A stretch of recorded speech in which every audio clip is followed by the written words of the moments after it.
மீனுவும் மந்திர பறவையும் குன்னூர்ன்ற கிராமத்தில் மீனுன்ற குருவி தன்னோட குழந்தைங்களோட வாழ்ந்துட்டு இருந்துச்சு.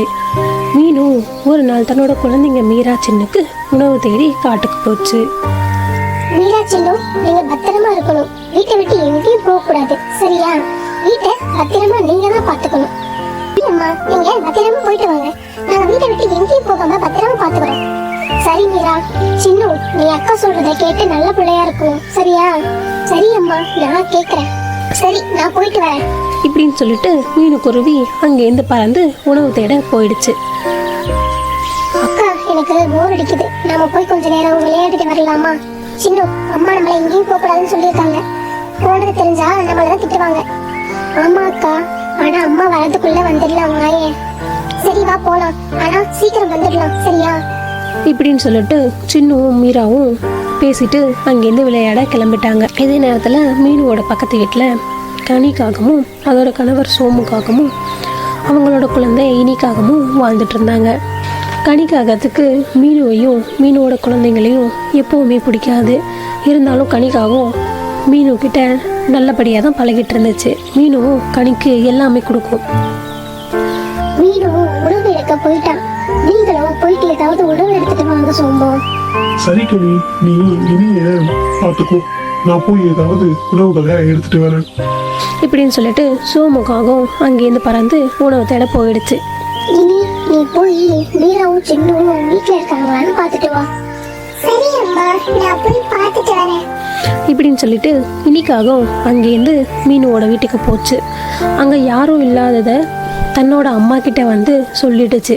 சரி இனி நீயும் போய் அவங்களோட விளையாடு. சரி அம்மா, நான் போயிட்டு வரேன். பத்திரமா விளையாடு, சரியா? சரி அம்மா. இப்படின்னு சொல்லிட்டு கனிக்காகவும் மீனுவோட வீட்டுக்கு பறந்து வந்துடுச்சு. வீட்டுக்குள்ளே போய் மீனு சேமித்து வச்சிருந்த எல்லா பழங்களையும் தன்னோட வீட்டுக்கு எடுத்துட்டு வந்துடுச்சு. அம்மாடி, எவ்வளவு பழங்கள்! மீனுக்கு மட்டும் எப்படி இவ்வளவு நல்ல பழங்கள் கிடைக்குது? நம்மளோட சோம்பும் ஒரு சரியான சோம்பேறி. எப்பவுமே கொஞ்ச தூரத்துல போயிட்டு இருக்கிற பழத்தை எடுத்துட்டு வந்துடுவாரு. இப்படின்னு சொல்லிட்டு கனிக்காகவும் தனக்கு தானே பேசிட்டு இருந்துச்சு. மீராவும் சின்னுவும் வீட்டுக்கு வந்துட்டாங்க. சின்னு, என்ன நம்ம வீடு திறந்திருக்கு? ஓரப்ப கதவை நல்லா தானே பூட்டிட்டு போனோம். ஆமா அக்கா, எப்படி திறந்திருக்கு? அம்மாட்ட சொல்லிடலாம், ஏன்னா அம்மாக்கு தெரிஞ்சா அம்மா நம்மளதான் திட்டுவாங்க, அப்புறம் ரொம்ப கஷ்டப்படுவாங்க. இப்படின்னு பேசிட்டு இருந்தாங்க. அப்போ மீனுக்குருவி தன்னோட வீட்டுக்கு வந்துட்டு இருந்துச்சு. வர வழியில ஒரு வயசான பறவை, அம்மாடி எனக்கு ரொம்ப பசிக்குது, கொஞ்சமா பழங்கள் கூட. அம்மா, என்னிடம் கொஞ்சம் தான் இருக்கு. மழைக்காலம் நெருங்குறதால நான் உணவுகளை சேமிச்சிட்டு இருக்கேன். இப்போதைக்கு இதை சாப்பிடுங்க. நான் நாளைக்கு இந்த பக்கம் வரப்போ உங்களுக்கு என்கிட்ட இருக்க உணவுகளை எடுத்துட்டு வரேன். சரி அம்மா, இது போதும் எனக்கு. இப்படின்னு அந்த வயதான பறவை கிட்ட மீனுக்குருவி பழங்களை கொடுத்துட்டு அவங்க சாப்பிட்றத பார்த்துட்டு அங்கேருந்து கிளம்பிடுச்சு. இருந்தாலும் போற வழி முழுக்க தன்னோட குழந்தைகள் ஆசையா எடுத்துட்டு வர சொன்ன திராட்சை பழங்களை யோசிச்சுட்டே வந்துச்சு. மீனுக்குருவி வீட்டுக்கு வந்ததும் குழந்தைங்க தன்னோட அம்மா கிட்ட பேச ஆரம்பிச்சாங்க. அம்மா, எனக்கு பசிக்குது. இன்னைக்கு எங்களுக்கு என்ன உணவு கொண்டு வந்தீங்க? மீரா, இன்னைக்கு நான் எடுத்துட்டு வந்த பழங்களை வர வழியில ஒரு பெரியவங்க பசியில இருந்ததால அவங்களுக்கு கொடுத்துட்டேன். இன்னைக்கு நம்மள்ட்ட இருக்க பழங்களை சாப்பிட்டுக்கலாம். நாளைக்கு சுவையான பழங்களை எடுத்துட்டு வரேன். சரி அம்மா. இப்படின்னு சொல்லிட்டு மீனு தன்னோட உணவு அறைக்கு போச்சு. அங்க தன்னோட உணவுகள் எதுவும் இல்லாததை நினைச்சு மீனு தன்னோட குழந்தைங்கள்ட்ட கேட்டது. மீரா சிட்டு, எங்க நம்மளோட உணவுகளை காணோம்? அம்மா, எங்களுக்கு தெரியல, நாங்க எதுவும் பண்ணல. சரி, வீட்டுக்கு யாராவது வந்தாங்களா? இல்லம்மா, எங்களை மன்னிச்சிடுங்க. நாங்க நீங்க சொன்னது கேட்காம விளையாட போயிட்டோம். சீக்கிரம் வந்துட்டோம். இருந்தாலும் வீடு கதவு திறந்திருந்தது. அது யார் திறந்தாங்கன்னு நாங்க பார்க்கல. நல்லா தான் பூட்டிட்டு போனோம். நான் இதுக்காக தான் சொன்னேன், வீட்டை விட்டு எங்கேயும் போகாதீங்கன்னு. இப்படின்னு சொல்லிட்டு மீனுக்குருவி தன்னோட குழந்தைங்கள்ட்ட பேசிட்டு இருந்தது. பிறகு அந்த உணவு அறையில நிறைய திராட்சை பழங்கள் வரதை பார்த்து மீனும் குழந்தைங்களும் ரொம்ப ஆச்சரியப்பட்டு சந்தோஷப்பட்டாங்க. அம்மா, எப்படி இவ்வளவு பழங்கள் வந்தது? மீரா, நான் வர வழியில ஒரு வயதான பறவை கிட்ட கொடுத்ததால அவங்க நமக்கு இப்போ நிறைய பழங்களை கொடுத்திருக்காங்க. சரி, நீங்க சாப்பிடுங்க. நான் கனியக்காக்கு கொஞ்சம் கொடுத்துட்டு வரேன். இப்படின்னு சொல்லிட்டு மீனுக்குருவி கனிக்காகத்துக்கு பழங்களை எடுத்துட்டு போய் கொடுத்தது. கனிக்கா கனிக்கா கதவை திறங்க கொஞ்சம். கனி அச்சோ மீன், ஒருவேளை நாம தான் மீனோட பழங்களை எடுத்தோன்னு தெரிஞ்சிருச்சா? சரி போய் பார்க்கலாம். இப்படின்னு கனிக்காகவும் தனக்கு தானே பேசிட்டு கதவை திறந்துச்சு. சொல்லு மீனு, என்னாச்சு? ஏன் கதவை தட்டின? இந்தாங்கக்கா பழங்கள். ஏது மீனு இவ்வளவு பழங்கள் உனக்கு வேண்டாமா? பெரிய பழங்கள் இருக்குக்கா, நிறைய பழங்கள் வீணாகிடும் இல்லையா, அதனாலதான் உங்களுக்கு கொஞ்சம் கொடுக்கறேன், எடுத்துக்கோங்க. இப்படின்னு மீனுக்குருவி சொன்னதை கேட்டு கனிக்காகவும் பழங்களை வாங்கிச்சு. இருந்தாலும் யோசனை, எப்படி மீனுக்கு மட்டும் இவ்வளோ பழங்கள் கிடைச்சதுன்னு. சரி மீனு, எப்படி இவ்வளவு பழங்கள் உனக்கு மட்டும் கிடைச்சது? அதுவும் அக்கா, நான் வர வழியில ஒரு வயதான பறவை என்கிட்ட பசிக்குதுன்னு உணவு கேட்டாங்க. நான் என்கிட்ட இருந்த பழங்களை அவங்களுக்கு கொடுத்துட்டு வீட்டுல கொஞ்சம் இருக்கு, நாளைக்கு வரப்ப உங்களுக்கு எடுத்துட்டு வரேன் அப்படின்னு சொல்லிட்டு வந்துட்டேன். வந்து என்னோட உணவு அறையில போய் பார்த்தா அங்க இருந்த பழங்களை எதுவுமே காணோம். எனக்கு ரொம்ப அதிர்ச்சி ஆயிடுச்சு.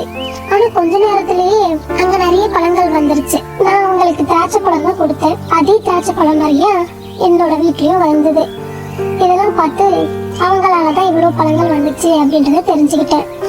நிறைய பழங்கள் இருக்கு, என்ன பண்றதுன்னு தெரியாம உங்களுக்கு கொஞ்சம் எடுத்துட்டு வந்து கொடுத்துட்டேன். ஓ அப்படியா, சரி மீனு, இந்த பழங்களை பத்திரமா வச்சுக்கோ. சரி அக்கா, நீங்களும் பழங்களை பத்திரமா வச்சுக்கோங்க. யாரு பழத்தை எடுக்கிறாங்களே தெரியல, எப்ப வேணா காண போலாம். இப்படின்னு சொல்லிட்டு மீனும் அங்கேருந்து பறந்து போயிடுச்சு. கனி அந்த பழத்தை எடுத்து தன்னோட குழந்தைகிட்ட கொடுத்து சாப்பிட சொல்லிச்சு. தன்னோட கணவர்கிட்ட கனிக்காகவும் இப்படின்னு சொல்லிட்டு இருந்துச்சு.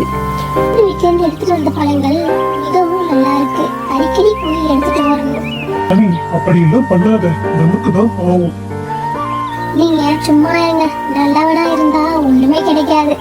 அந்த மீனுக்கு மட்டும் எப்படி இவ்வளவு நல்ல பழங்கள் கிடைக்குதுன்னு தெரியல. இப்படின்னு கனிக்காகவும் சோமுக்காகவும் பேசிட்டு இருந்தாங்க. அப்போ மழை பெய்ய ஆரம்பிச்சிடுச்சு. அப்போ அதே வயதான பறவை கனிக்காகத்து வீட்டுக்கு வந்து கதவை தட்ட ஆரம்பிச்சிடுச்சு. அம்மாடி, யாராவது வீட்டில் இருக்கீங்களா?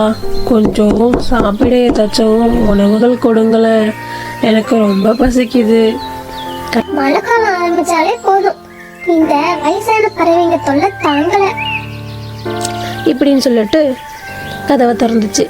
சொல்லுங்க, என்ன வேணும்? எனக்கு கொஞ்சமா சாப்பிட பழங்கள் இருந்தா கொடுங்கம்மா, ரொம்ப பசிக்குது. என்கிட்ட பழங்கள் எதுவுமே இல்லை. நானும் மழையில நினைஞ்சுதான் என்னோட குழந்தைக்கு பழம் எடுத்துட்டு வரணும். இப்போ இங்க இருந்து போங்க. என்னம்மா சொல்ற? உன்கிட்ட பழங்கள் இல்லையா? எனக்கு தெரியும் உன்கிட்ட பழங்கள் இருக்கா இல்லையான்னு. சரி, நீ சொன்னதே உண்மையாகட்டும் இப்படின்னு சொல்லிட்டு அந்த வயதான பறவை அங்கேருந்து கிளம்பிடுச்சு.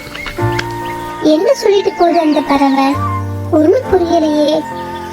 கனி, எனக்கு பசிக்குது, சாப்பிட ஏதாவது கொண்டு வா. கனி, இதோ கொண்டு வரேங்க அப்படின்னு சொல்லிட்டு தன்னோட உணவு அறைக்கு போய் பார்த்துச்சு. அங்க தன்னோட பழங்கள் எல்லாமே அழுகி போய் இருந்ததை பார்த்து கனி ரொம்பவே அழுக ஆரம்பிச்சிடுச்சு. கனி, ஐயோ, என்னோட பழங்கள் எல்லாமே வீணா போயிடுச்சு. வீண் சொன்ன பறவை அந்த பறவையாக இருக்குமோ? ஒரு பழம் கொடுத்திருந்திருக்கலாமோ? இப்போ எல்லா பழங்களும் வீணா போயிடுச்சே. ஒருவேளை மீனு சொன்ன பறவை அந்த பறவையா தான் இருக்குமோ? அது கேட்ட மாதிரி ஒரு பழங்கள் கொடுத்திருக்கலாம். இப்போ நான் போய் சொன்னது போல ஆகிடுச்சு இப்படின்னு சொல்லி கனி தன்னோட தவற புரிஞ்சுக்கிச்சு.